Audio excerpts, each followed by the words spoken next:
Hello, Internet. This is episode 9 of the ProduceCast. This is a Produce 48 podcast where we're all going to sign with Korean agencies. What? That's the theme of the episode. Everyone's signing with a Korean... signing with a Korean agency. I'm making my own. Yeah, you're going to make IOI Entertainment. IOI Entertainment.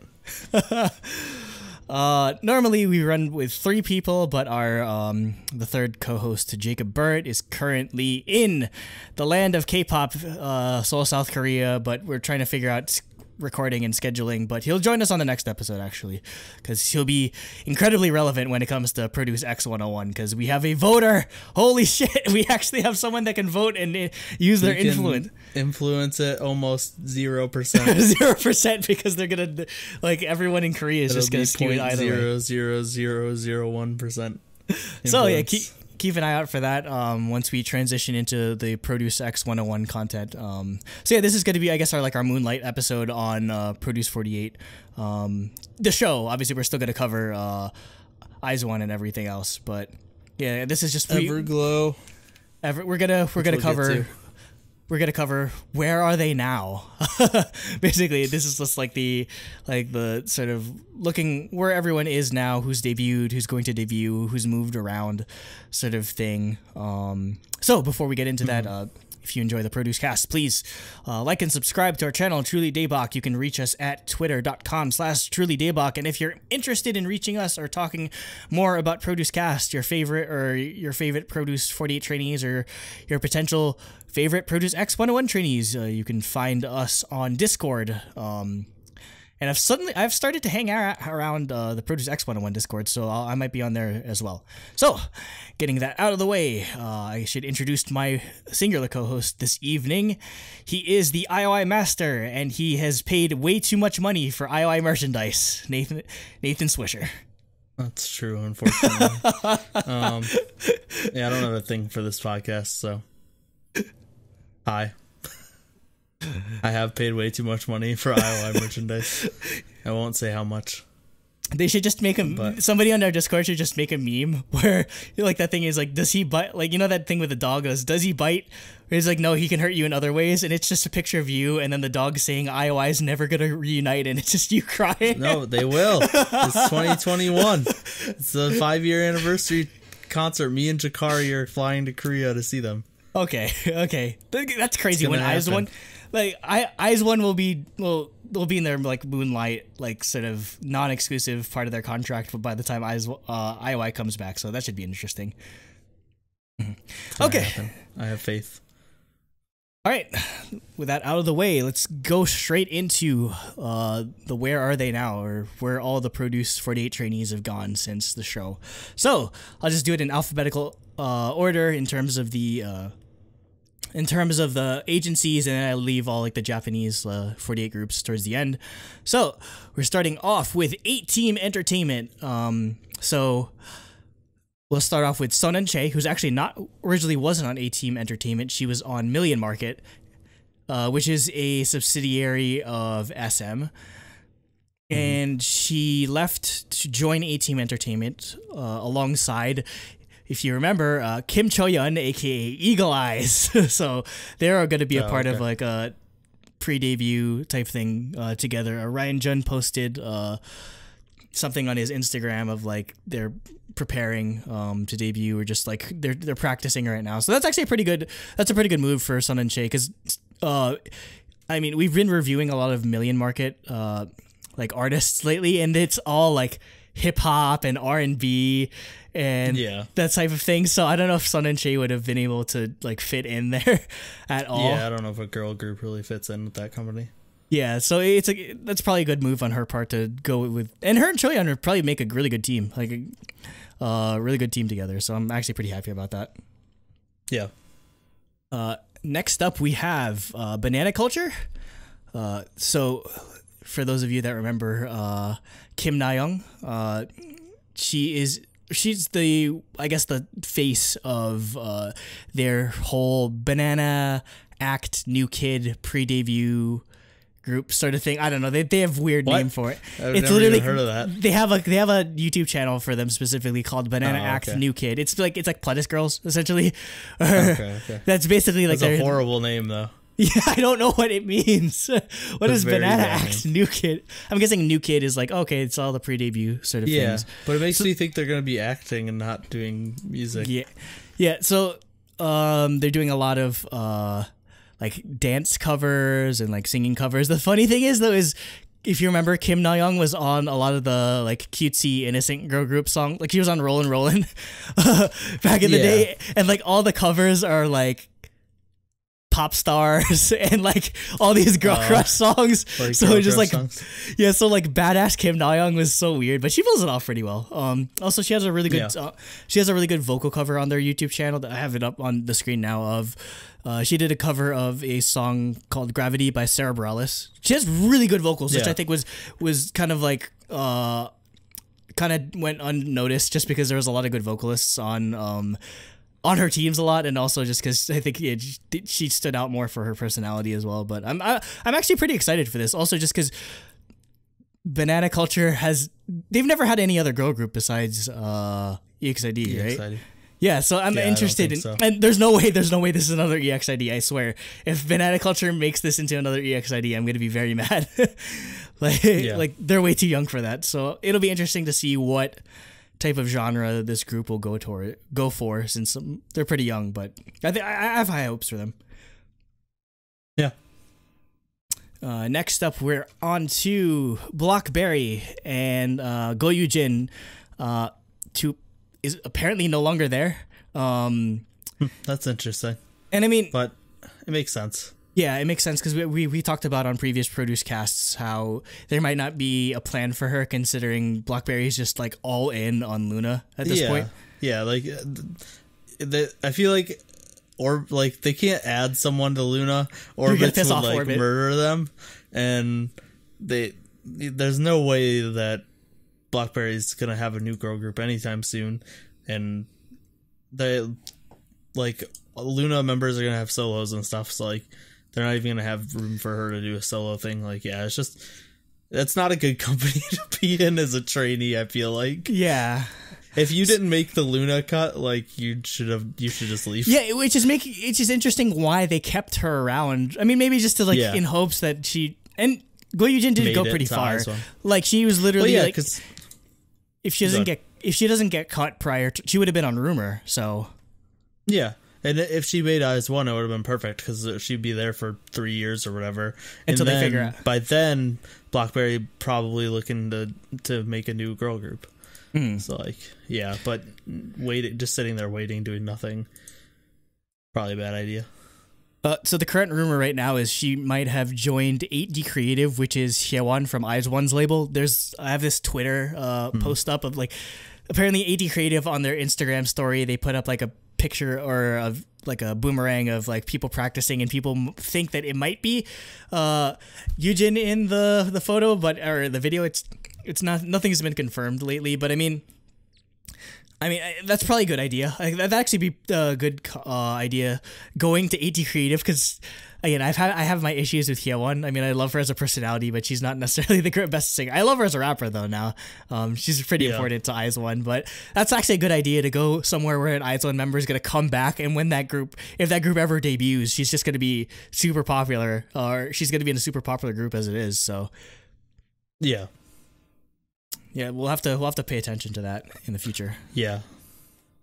Next, we're on to Cube and Han Choan. So she's kind of been on like the down low lately. Like the only thing with her is she showed up at CLC's showcase, and also she attended Takeuchi Miyu's graduation concert, which is pretty nice. We'll get into that later.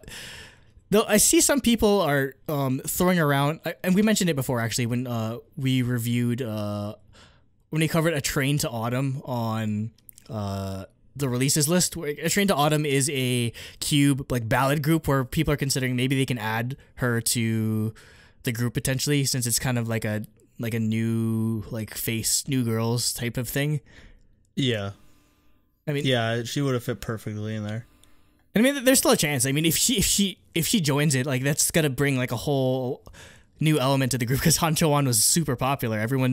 There's still a lot of people that would like swear that she should have been in the final IZ*ONE lineup. So yeah, it'll be interesting to see what they do with her because I mean, Cube's not launching any new idol groups since they're literally they're busy with Idol, and now CLC has newfound popularity. So I don't know, like what the timeline isn't there necessarily. So yeah, it's weird. I'm not sure what would be best for her. Since she didn't get put in that group, and I don't think they will put her in that group, but I think she would fit in it. Mm-hmm. Yeah, because she's a good singer. Interesting to see.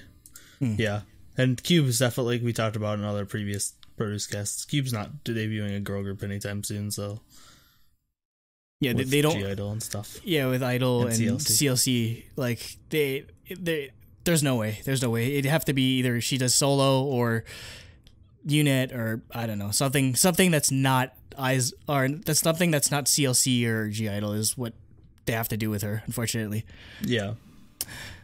Next up, we've got FENT or Fent. I forget how to pronounce this one. I think it's FENT. FENT. Yeah. So this is where rap god Kim Do is from, but we kind of mentioned it before. She is debuting in a girl group called Fanatics that had a subunit entitled Flavor. Released music last year, I believe. The song Milkshake. We talked about it on releases. Yes, I mean for the people that it was okay. Yeah, for the people that didn't watch that, like we were kind of just weirded out by it's not what we'd expect from something involving like Doa. Yeah. Yeah, it was, and just the song just wasn't. It was just pretty standard. Milkshake, shake. Yeah, and that's not really what we think of. Like, it kind of feels like a waste almost. Yeah. I mean, I'm even hearing rumors that maybe the full group isn't debuting. It might just be Flavor. Might just be the group. Yeah. I can't source that necessarily. Or I saw it on just like Reddit or whatever. But I mean, that could be an option because we haven't heard anything about the full group debuting. The actual group. Yeah, like looking on their Twitter right now, all of it's just like images of Doa and the other members just like doing stuff. So yeah, who knows what their plans are at this point. Next up, we're on to another group that's debuted, or another member that's debuted with FNC and Park Hae-hyun. She debuted in arguably one of the most popular girl groups of new girl groups, Cherry Bullet. They have like Q&A has almost 6 million views right now. So yeah, if FNC can survive burning Molka, oh lord, considering it's like 2 of their artists are. Yeah, like straight up involved in it, so we'll see how that goes. But yeah, Cherry Bullet's good. We talked about them in reviews or releases. So I mean, I kind of had my gripes with the song Q&A, but I'm still pretty optimistic about the group. Anything just to hear more like Park Hae-hyun singing is just. I know Jacob's gonna be really happy with Cherry Bullet overall. Yeah. He loved Park Hae-hyun. He wanted her in top 12. So. Next up, we're on to this is a sticky situation. How Entertainment. So for those that forget or those that don't remember, How Entertainment, all of them were famous because they did the Celeb 5 choreography song. Yeah, as their like for their, evaluation. Initial evaluation. So the news that we've gotten so far on the members of How Entertainment is that Wong Ke and Kim Min-so are supposed to be debuting in a new girl group this year, but they made no mention of Yoo Min-young. I don't know what's going on. I assume that just means she left. I hope not. It's like Wong Ke and Kim Min-so are the singer. Yoo Min-young was the really good rapper of the trio. So maybe if you're reading into that, that's kind of the direction that the group's going into. That's weird though. Like, are they debuting them with other trainees? Is it just going to be Wong Ke and Kim Min-so, or? Yeah, I'd assume so, since they had said that they're going to debut in a girl group. I don't think they would call a 2-member group girl group. Oh, it's 7 members. I'm just looking at it right now. So, But I mean, there's 7 members and there's no room for Yumin Young. Well, I don't know what happened there necessarily. Yeah. Yeah. I don't know. Yeah, that sucks. Left or yeah, maybe, that sucks. I mean, I think after Produce, like, some girls just decide they don't want to be idols. Oh. They just leave the industry in general. Oh, well, if anyone knows anything about Yumin Young, please definitely comment below. Next up, we're on to M&H Entertainment, the home of Chungha. And it's not necessarily, or it's kind of tertiarily related, but M&H Entertainment announced that they're making a new girl group, but that Ihan isn't in the girl group because she's really young. she's like 12.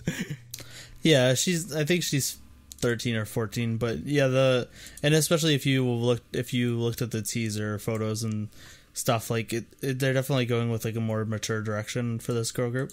Mm-hmm. So she definitely would not have fit in. It's not a cutesy girl group. It's granted, like more of a mature style.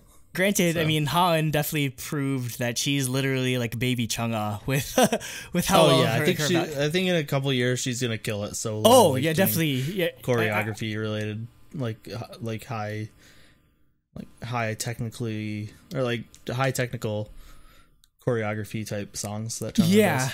Yeah, maybe they can debut her as a solo artist in the vein of Chungha, because she really I feel like she has the talent there. It's just she's just a baby now. Yeah, she's just way too young. Yeah. Next, we're on to Pledis. Hey, Pledis actually doesn't have Pledis actually doesn't have bad news this time around, I think. Yeah, except for the fact that their group from from Produce 101 Season 1 is just in the ether. Stupid Pledis. But everyone else is fine. Newest is fine. Like the Kidians are fine. The Kidians are fine. Okay. So the two Kidians, the two giraffes, Ikan and Ho Yun-jin, they've just been hanging out a lot together, it seems. I don't know if they have any official plans. Like, what they've done lately is, or that's high profile is, they had a dispatch photo shoot, and they threw out the first pitch at a Nexen Heroes baseball game. I don't know how they got chosen for it, but that's actually pretty cool. Again, we've kind of heard the rumors.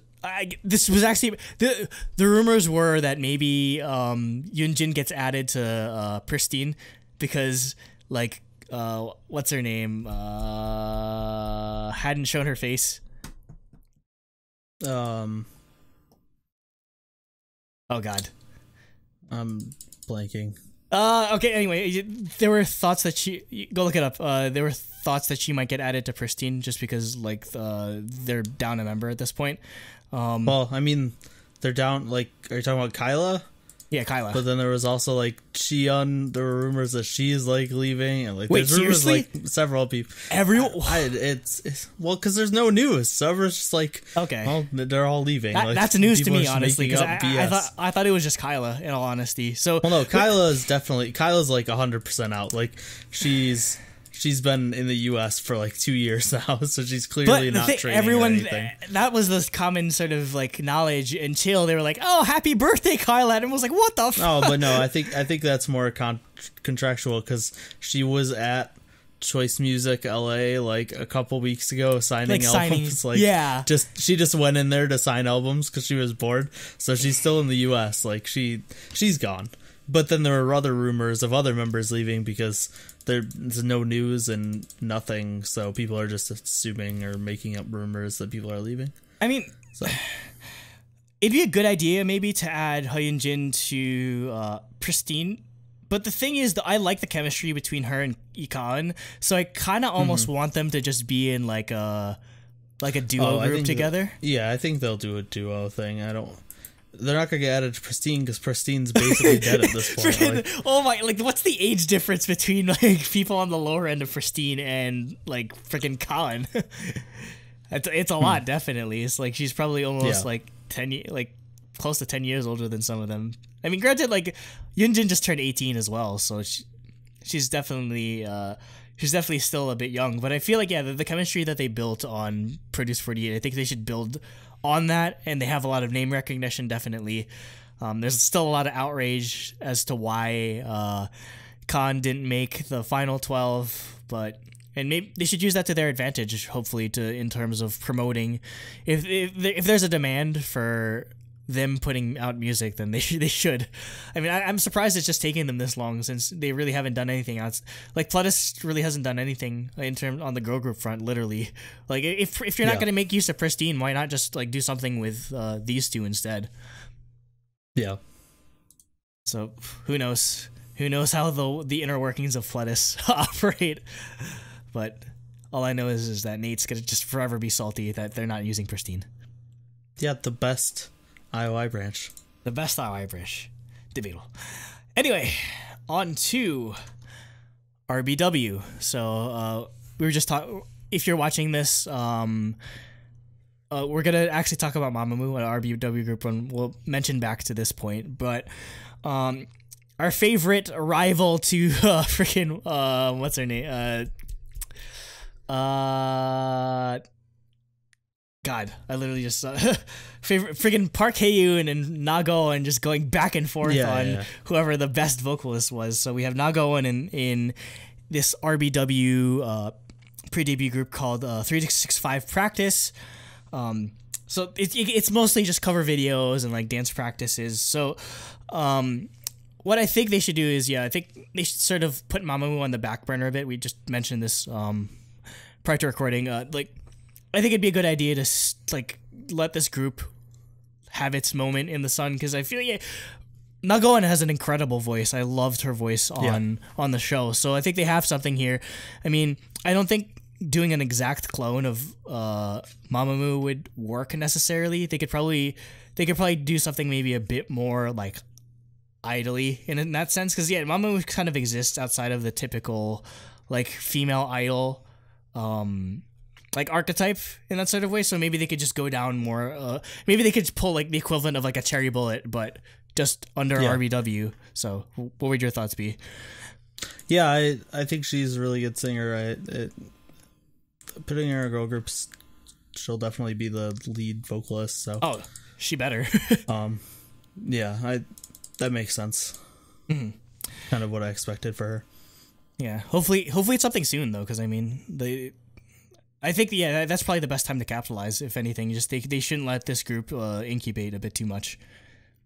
Mm-hmm. Next, we're on to Stone Music Entertainment. So it's Gyuri time. So Jung Gyuri, everyone's favorite Red Velvet high note enthusiast, rejoined from his 9. And they arguably put out their not even arguably, they put out their most popular song in Love Bomb, which literally doubled all of their views prior to this music video release. So at this point, like, pretty much From His Nine's in an amazing position at this point. And Gyuri definitely, she was in a great spot after Produce 48. I feel like she definitely put her name out there by going on the show.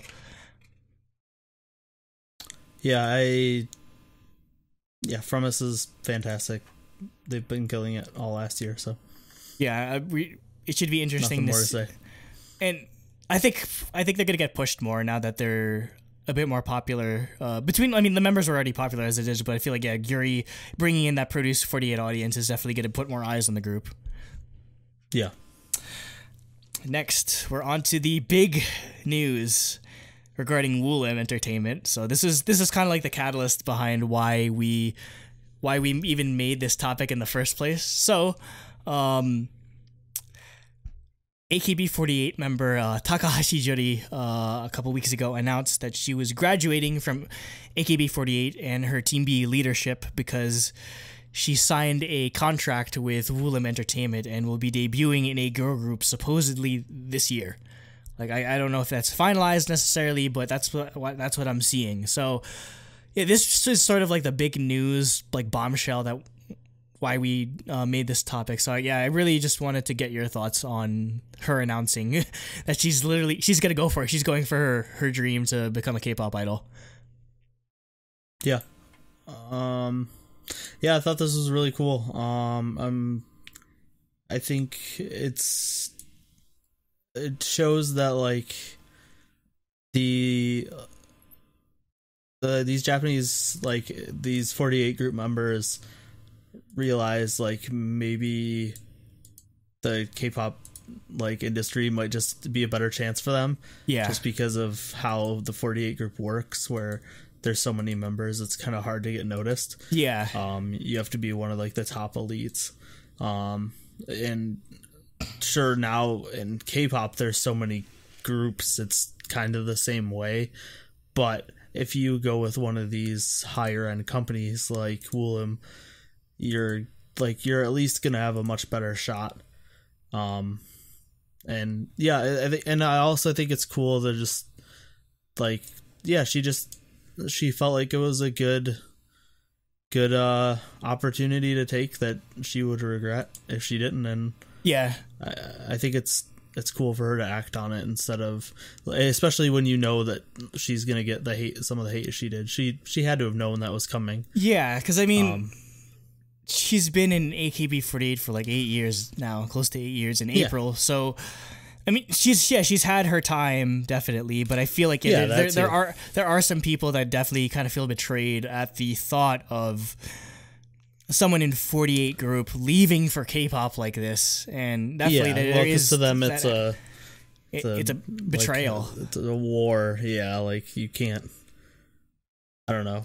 Some people's mindsets on stuff like that are just kind of weird, stupid. And I mean, she definitely tried to, like, calm the flames a bit with her mail that she put out that somebody graciously translated for us. It's talking about, like, it's not a decision she made lightly, and yeah, it's something that she literally states that if she doesn't do this, she's going to regret it for the rest of her life. And I mean, if you watched Produce 48, you know how much she actually likes. She was a big fan of K-pop and everything. Like, this show was made for her essentially, and she got that taste, and now she wants. Now that she's had a taste of it, she wants more. Like, she doesn't just want to. Yeah. She doesn't want her career to become stagnant in AKB48, where she's definitely accomplished a lot. Where this is definitely it's the natural next course in her career. So I think, yeah, they should. If you're a dirty, like, Ota, I feel like this is when she needs you the most. Like, 'cause she's doing something that's completely new, and she's going to a completely different country, and she's gonna need that fan base behind her to hopefully make her dream of being a K-pop idol succeed. And I feel like if you're just gonna get caught up in, like, petty, oh, she's doing K-pop, she betrayed us sort of thing, it's disrespectful to her wishes and her dream of, like, this is her dream. Like, quite frankly, like, she wanted this, and 48 Group has never been a final destination. It's always been seen of as a platform that you use to launch your career. That's why, like, that's why the mentality is so different, and why the expectations are so different when it comes to like, final product, where literally everything in Korea, it's like, it has to be perfect. There's no mistakes. Whereas the appeal of 48 Group and AKB48 is you see them grow, and she has grown at this point, and keeping her in AKB48 would inhibit any growth that she might have in the future. And I feel like it's the natural course of things, and it's not like she's never going to come back to Japan ever. If anything, they're going to use her as a marketing tool to promote this group in Japan. I mean, I don't know, does Lovelyz promote in Japan? Like, I don't really know how much, like, Woollim, like, approaches that side of the market, in all honesty. But I mean, you'd probably know more than that than I would. But yeah, yeah, I don't know how to talk about this, like, well. But yeah, I think it was just, for her to do this was smart, and I don't think, like you said, 48 Group, like, it's not somewhere you should just stay the rest of your life, like, yeah. And like you said, she was there for 8 years. It was time to go. Like, she can't just be there for forever. And she's had her time there. It's not like she was here for 2 years and on the rise and just, like, straight up quit out of nowhere. Like, and I mean, there's no shortage of those, in all honesty. There's no shortage of people that like have done that. So it's disrespectful to the time that she invested in AKB48 if you're just gonna turn 100%. Your back on her now. So definitely, if you're a Wota, or if you're primarily an AKB48 fan that listens to this on the side, definitely let us know what your thoughts are. If we're just sort of seeing like the loud minority, or if you agree and you think that she'll do well with her Korea promotions. So moving on, we're on to another big reason why we wanted to cover this with Yuehwa Entertainment. I mean, we're kind of a love-hate relationship with them because they're holding our Wuju Sonyo members hostage, but they're also giving us Everglow. So I don't know. Kim Sihyeon and Wang Yiren are literally debuting. Like the day that this video comes out is when Everglow releases their music video. So we'll give our thoughts on that sometime soon. So keep on the lookout for that. But I don't know about you. I'm actually pretty hyped for Everglow, in all honesty. Yeah, I'm excited for them. It'll be interesting to see the like direction they take. Yeah, I mean, we've kind of gotten a glimpse of it with like how they love covering rumor. They're doing all these like different eras of girl groups as part of like their covers and everything. But man, I'm really excited with like the amount of talent that they're gonna pull out of this. And I'm definitely getting won over by Wang Yiren. Like I thought she wouldn't be able to pull off like the mature sexy concept because she's literally a chewy clone. Like not even joking, but I think she'll do well. She'll do well. She might actually be my favorite member of Everglow, in all honesty. So yeah. We'll see how the group does. I'm excited for them. Next we have ZB Label and Alex Christine. I think she's just been hanging out with PD. In all honesty, she's just been hanging out with PD from Forma Therapy, and she put out a video with Crazy Grace about like her experience in like Produce 48 or whatever. She says she wants to debut, or she might debut this year. So I guess we'll see, or be on the lookout for that potentially. Yeah. I mean, we didn't get that much from her because she literally just got like eliminated almost immediately, which sucks. Because I actually like the what she just didn't get any traction at all. Yeah, because I mean, she was on the same like Peekaboo team as Gyuri was, and I actually liked her vocals or whatever. But she just got like the entire like storyline of that team was the fine. So there's no room for Alex Christine to get any screen time, unfortunately. Moving on to the 48 groups, we have we mentioned it before, but Takeuchi Miyu announced their graduation not too long after the finale of Produce 48, and just very recently she announced that she's signing with SM subsidiary Mystic Entertainment. So this is we both were big fans of Miyu. So what were your thoughts on this? This is like honestly like perfect for her, I think. Going to Mystic where she can do like solo stuff, more like ballady and like OST style stuff. I think is perfect for her. I don't know if she would have fit into a girl group necessarily. I think she could have, but I think this fits her better. Yeah, definitely.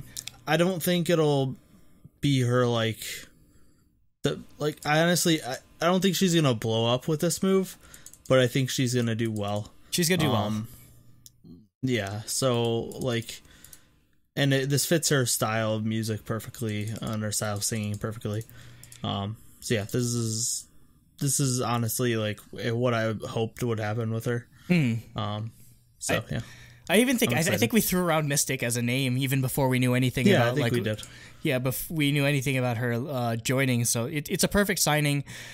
She's literally one Yoon Jung-shin collaboration away from blowing up, because that's what happened to Minso last year. Like she collaborated with Yoon Jung-shin, she made her solo debut, and she just she got really popular. So I'm more than confident that Miyu can do the same thing, especially with the name recognition that she has from Produce 48 already. So she has that to her advantage. But yeah, I'm just excited to see, like, because she's definitely going to be involved in the production process, because if you follow her YouTube channel, like she does like a lot of like covers, and she composes and arranges all her own music. So I really hope Mystic taps into that when it comes to like utilizing her skills in that sort of way. But this might be the most exciting signing, or even because the jury's kind of still out when with Takahashi Juri on whether or not we'll see how the Woollim group does, but I'm more than confident. I think Miyu's gonna thrive here at Mystic, and it's the perfect choice for her, in all honesty. Yeah. So besides that, we have Kojima Mako announced her graduation. I don't believe she said she was gonna sign with a Korean company or whatever, but I mean, she's talking about how she found a new dream. I don't know exactly what that entails, but I wouldn't mind if she signed with a Korean company, but I feel like a lot of people are just kind of on edge about her signing with a Korean company, so maybe she's just moving on from idol life in general. Yeah, that's possible. Sato Minami and Chiba Eri graduated middle school. Jeez. Oh, Lord. Apparently Minami rewards Sihyeon with chicken. I don't know. They still meet up a lot, so... God, she's in middle school. Jesus Christ. But, I mean, yeah, she's definitely, because I think Minami was Kenkyusei or whatever. Like, she's still like she's barely in the group. She hasn't even made it to like an actual proper team yet, so she still has a lot to grow. They had for their single a couple months ago called No Way Man, there was a coupling song where they had all of anyone that wasn't in top 20, they had all of the members of like the AKB48 groups do like a song together. So that was a pretty cool sort of thing to see. HKT48 is kind of in a mess because there's like no leadership left with because basically Sakura isn't gonna be there anymore. Nako's not gonna be there anymore. Sashi is graduating, so there's a huge power vacuum with HKT48 right now. So they're that's kind of a dicey situation. I mean, we're actually I forget if we mentioned it before. We're actually gonna try and go to Sashi's graduation concert because it's in Yokohama, and we're gonna be in Tokyo around that time. So that's a potential sort of thing. Yeah, if we can get tickets. Mm-hmm. And from what I'm hearing is, like, everyone, like, a lot of the burden is being pushed on, like, Nako's, like, partner, Tanaka Miku, because they were always inseparable. Like, Nako Miku was, like, a thing for them, so it feels like she's gonna, she's almost the same age as Nako. I think they're roughly the same age, and she's basically just being forced into, like, being the face of HKT48, so I kind of feel bad in that sort of way, but I think she'll do well. Hopefully she'll do well. And if not, I mean, I love Murakawa Vivian. She's so weird. Like, she's on her Instagram, she's like, I'm making my own, or on Twitter, she's like, I'm making my own BBN48 subunit of her favorite members or whatever. So she's definitely a good personality. On a more serious note, we've talked about NGT48 and the whole mess that they were in with Mahon and like the whole assault situation, so I don't think we need to get into that all too much. NMB48, Shirama Miru was in like a AKB48 singing contest. I think she was a finalist. She does a lot of gravure still. Yeah. A lot. That's like, she makes so much money off of that. Like, that's why I'm sure. Yeah, like, she's one of the most popular idols when it comes to gravure. That's why some people, when Juri announced that she was going to Korea, everyone's like, oh no, she's not going to do gravure anymore, because apparently Juri does pretty popular in that front as well. So you can't do that in Korea. Yeah, that's not a thing Woollim will let you do. Well, you can, but it's a lot more like tame. Yeah, exactly. And usually the idols that do it, I mean, like Solar has done like Bra, Solar and like Hyojung, and like they've done like Bra advertisements and stuff, but it's not like gravure like Japanese idols do. It's a like softcore porn basically. Yeah, it's a completely different like atmosphere, especially with how they treat their idols and everything. So yeah, I don't think she can get away with it. another member of NMB48, Murase Sae, she's doing crazy stuff. She's basically like the designer for a fashion brand and everything, and like all of her clothes are like selling out or whatever. I actually like her fashion brand. The fashion brand she's working for is called And GB. Apparently that's actually a really big like passion of hers. She just basically designed almost the entire collection, their new collection. She's like the model for it and everything. So I'm actually really excited to see what else she has in store. And finally, we're on to SKE48, and I mean, we kind of mentioned it before, but Jorina made her full recovery, thank God, after her like sort of like exhaustion ordeal. Yeah, she got really sick. And they were able to refilm the Sentimental Train music video with her.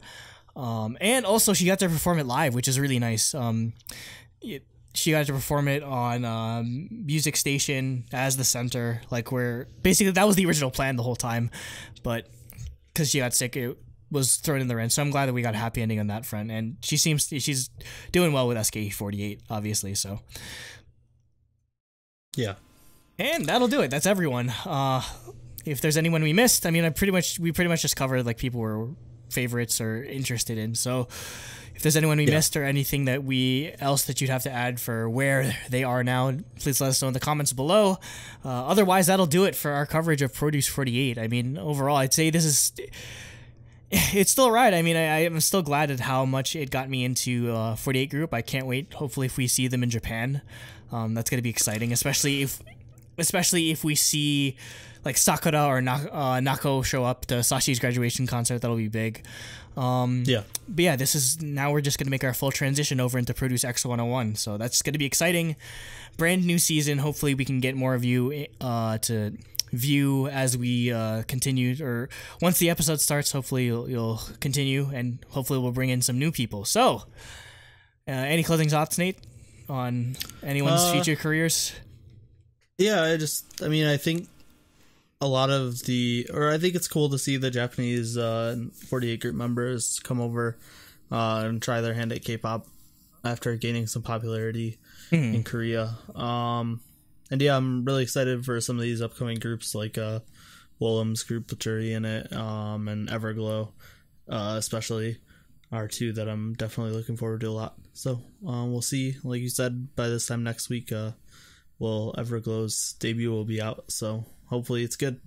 And yeah, just overall, hope they all do well. I hope they definitely all make their dreams come true. It's definitely going to be hard, but I see the talent in a lot of these girls, so I just hope that everything goes well for them. So that'll do it for episode 9 of ProduceCast. We're on to Produce X101 from here, so until next time, thank you, good night, and oyasumi nasai. Throbbingly was. No, you don't say that for this show. Yes, we do. I said it every episode. No, you don't. Sounds like an interesting hybrid between Teacher and Sentimental Train, in the way that it has like this sort of EDM build up, but it utilizes a lot of string and piano instrumentals in the throughout the song. Also, just the emotion the song brings out sort of reminds